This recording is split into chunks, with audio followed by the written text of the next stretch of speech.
This video is sponsored by Squarespace. From websites and online stores to marketing tools and analytics, Squarespace is the all-in-one platform to build a beautiful online presence and run your business. Check out squarespace.com for a free trial. And when you're ready to launch, go to squarespace.com/scalemodeling to save 10% off your first purchase of a website or domain. Squarespace is the all-in-one platform to build a professional website, online store, or portfolio. It's easy to claim a domain, create a custom site that matches your style, and brings your ideas to life. All websites are optimized for mobile. Content automatically adjusts so your site looks great on any device. You can use customizable galleries to display images and videos in a unique way to completely match your style and bring it to your audience. Every Squarespace website and online store comes with a suite of integrated features and useful guidelines to help maximize prominence among search results. Thanks Squarespace for sponsoring this video. Head to squarespace.com/scalemodeling to save 10% off your first purchase of a website or domain using code SCALEMODELING. During the initial look at the body, I found that the panel lines themselves are already nice and deep and don't need any adjustment or scribing, so that step could be skipped and I could move straight on to sanding.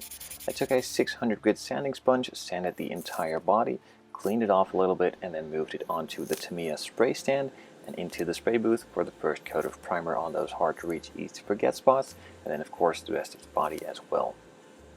The primer that I'm using is Tamiya Liquid Gray Surface Primer. This is pretty much the same primer that you get in the Tamiya spray cans, but then just in a bottle. It does need a little bit of thinning down in order for it to go through the airbrush, so I used a bit of Tamiya lacquer thinner to thin it down until it was going through the airbrush nicely. I don't have an exact ratio, as every time I try to spray this, I need to add a little bit more thinners just to get it flowing through nicely, so it's pretty much just by feel.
Once the first coat of primer was applied, I let it sit and cure for about 5 to 10 minutes and then moved on to applying a second coat of primer. The second coat of primer was set aside for about an hour to cure before I moved on to the next stage, and that is removing some of the imperfections in the primer. There were a couple of rough spots and also a couple spots of dust that needed to be sanded out. So I took out a 3000 grit sanding sponge, sanded those out carefully, and then wiped it off with a paper towel to clean off all that sanding residue, and then moved it back into the spray booth.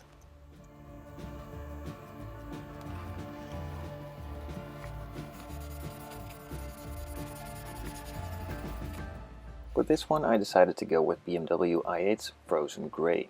I'm going to start with those hard to reach, easy to forget spots first, as I always do, and then of course move on to the rest of the body as well for a couple coats of color.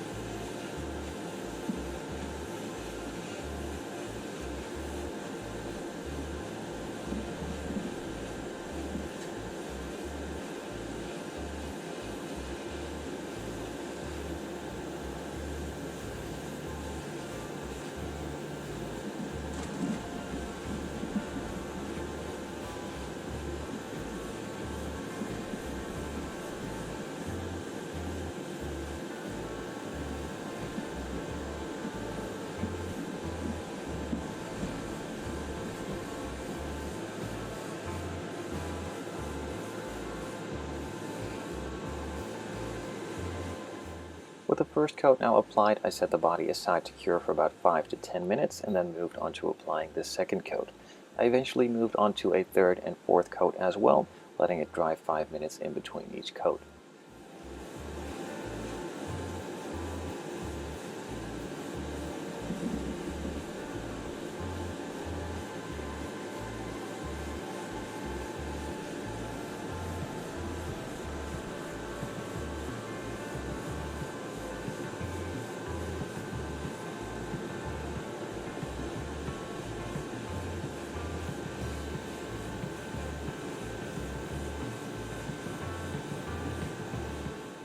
Once the fourth coat was applied, I set the body aside for about 2 hours to cure and could then move on to applying a couple decals.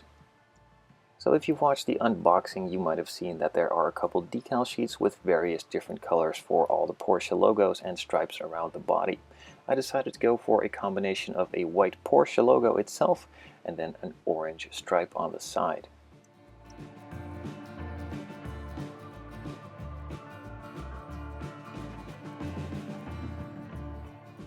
With the decals on the engine cover now completed, I could move on to the decals on the side. I apply a little bit of decal setting solution first and then put the decal on top.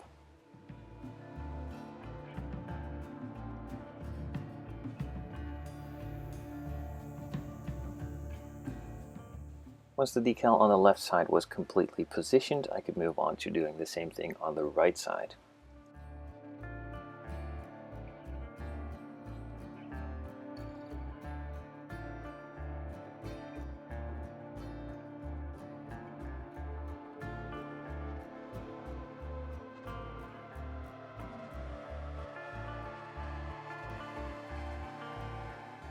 After positioning the decals, I applied a bit of decal softening solution to form them to the body, let that cure for a bit, and then took out a new blade to cut along the decal in the Panelline so it folds over nicely and the Panelline will still be visible.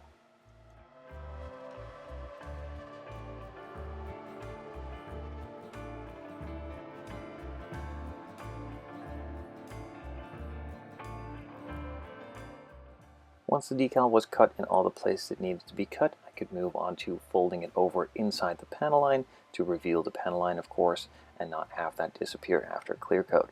I'm just applying a little bit of softening solution with a brush and gently pushing it in place.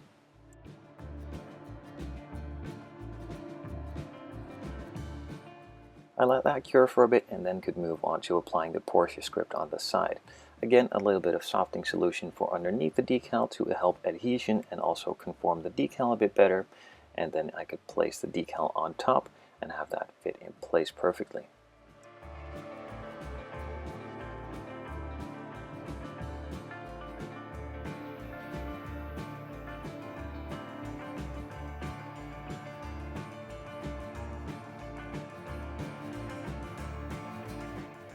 There were some orange stripes for on the front and rear bumpers as well, but I didn't really like the way that came out. I also tried on some of the white ones, but again, I did not really like the look, so I decided not to use those. So after applying these stripes, I quickly removed them again as I didn't like the look, could then let the decals cure for a little bit and move on to applying a nice glossy clear coat.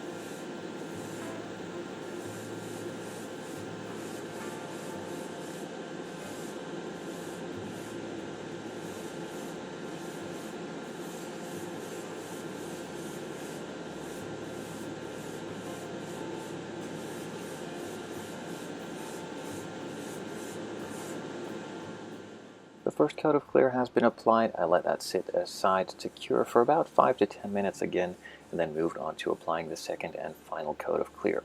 This one is a little bit heavier just to get it flowing out nice and even and get that super nice and glossy finish.